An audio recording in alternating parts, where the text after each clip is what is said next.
Hey, what's going on everybody, and welcome to the first episode on our channel of Fallout 4 Mods Weekly. That's right, we're going to start doing weekly recaps of all of the awesome mods that have come out throughout the week, but that's not replacing our individual mod reviews. We are still going to review mods daily as they come out.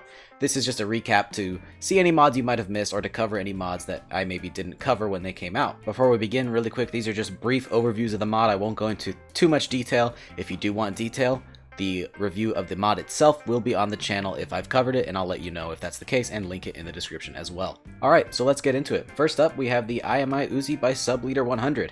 Finally, after 5 years, we have a good Uzi mod for Fallout 4, and man, it is top notch. This is a wonderful weapon with a ton of customization, and it just fits the role of the Uzi so perfectly. It's an amazing late game SMG with a slow fire rate and high damage, with a ton of attachments that you can use to make it either really modern or old school, however you feel. This is a super awesome weapon mod and is a must-have for your SMG leveled lists. I know a lot of you might be waiting for the Fallout Miami release of the Uzi, but I am not sure what time that's going to be released, so in the meantime, this is definitely one you'll want to try out, and who knows, maybe this will become one of your favorites. It definitely is one of mine.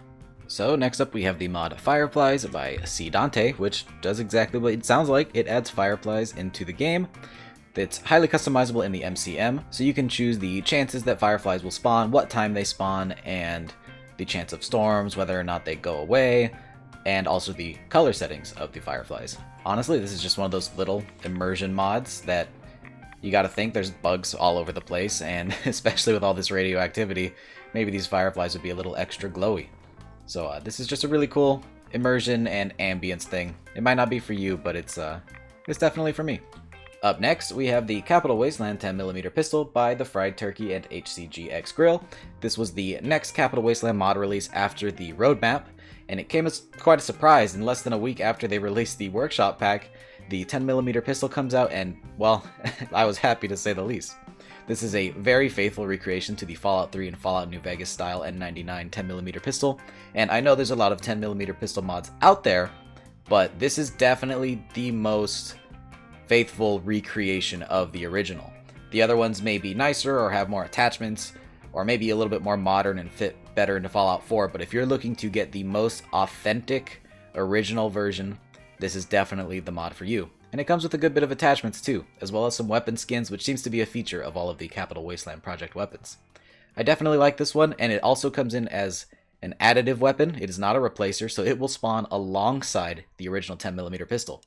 So if you use a replacer that, say, maybe adds a Glock to replace the Fallout 4 10mm pistol, you can still get the Capital Wasteland 10mm out there in the world as well. Moving on to a weapon mod from yet another big mod project, we have the Martini Henry Experimental by SunnyDelight. This is a work-in-progress version of the Martini Henry that is going to be featured in Fallout London. Martini Henry is a very powerful single-shot rifle, primarily used around World War I. This is a devastating weapon in Fallout 4, although it may be a little bit slow.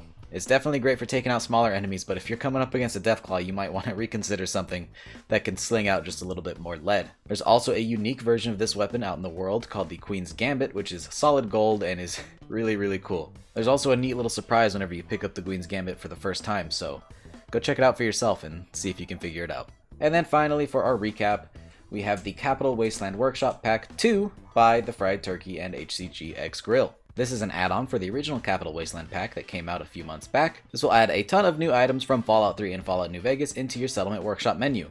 Now, it does require the original Capital Wasteland Workshop pack, but I'm sure that if you're downloading this, that's not a problem for you. This adds a ton of cool, unique items, like some iBots that will play music and roam around your settlements, as well as some features from the Museum of Natural History, like the mammoth and the T-Rex skeleton.